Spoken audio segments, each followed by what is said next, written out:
When I was 8 years old, a stranger moved in next door. The very first time we went out of our yard and I saw him, he said, hey kids, have you seen my dog? And he just wanted one picture and he would give me a bunch of money. Nobody had ever done something or said something like that. You see, I didn't know what I know now. Because it was red, that meant I was 8 years old and I was for sale.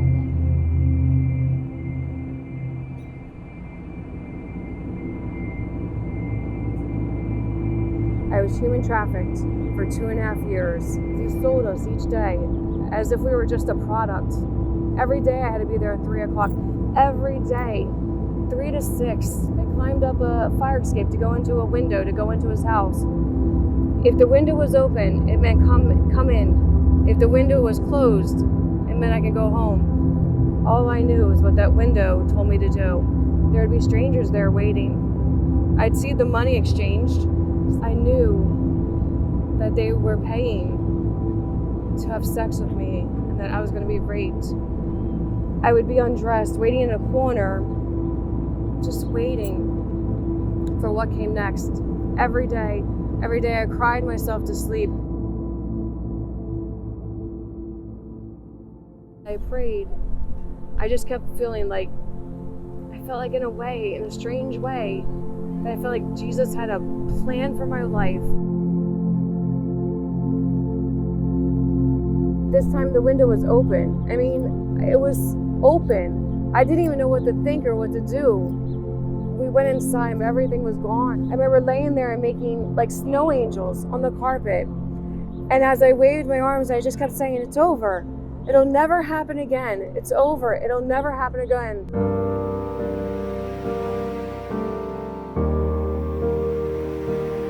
It was the first time ever I really knew what happiness was.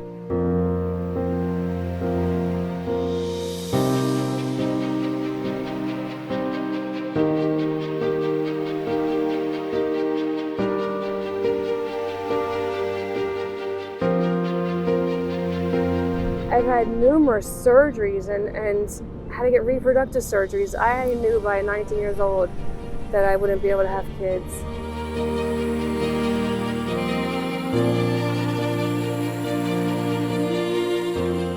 And each day I know that God has a plan and a purpose, just like He told me when I was a little kid laying in my bed crying at night and not understanding how any of this made sense or how any of this was going to work out. But that little seed of hope that kept me all of these years was that God had a plan and a purpose. And today, I live that. I live that destiny.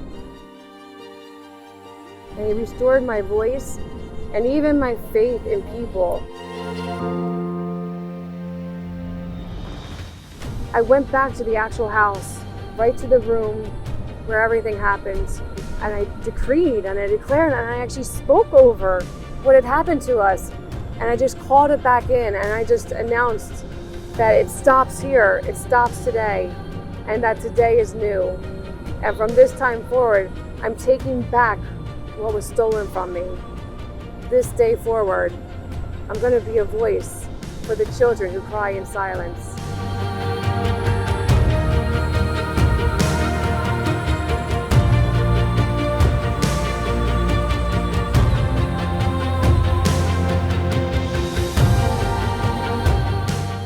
I decided to stand up. I decided to fight. I decided to take back what was stolen from me. Each day I make that decision. I started fighting in the field of the anti-trafficking movement. And today, I'm an international speaker. I'm a registered nurse, especially in forensics. I work with law enforcement. I teach new cadets at the police academy.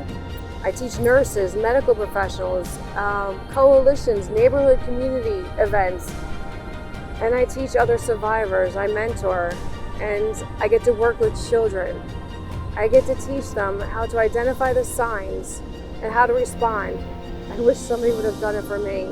I wish somebody would have seen the pain that all those little kids were going through as we went to that house.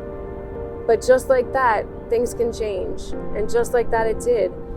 You see, these children, they cry in silence that you would be the eyes and ears, and maybe even be their voice. No matter what you've been through, what your journey's been like, each one of us has a purpose and a destiny.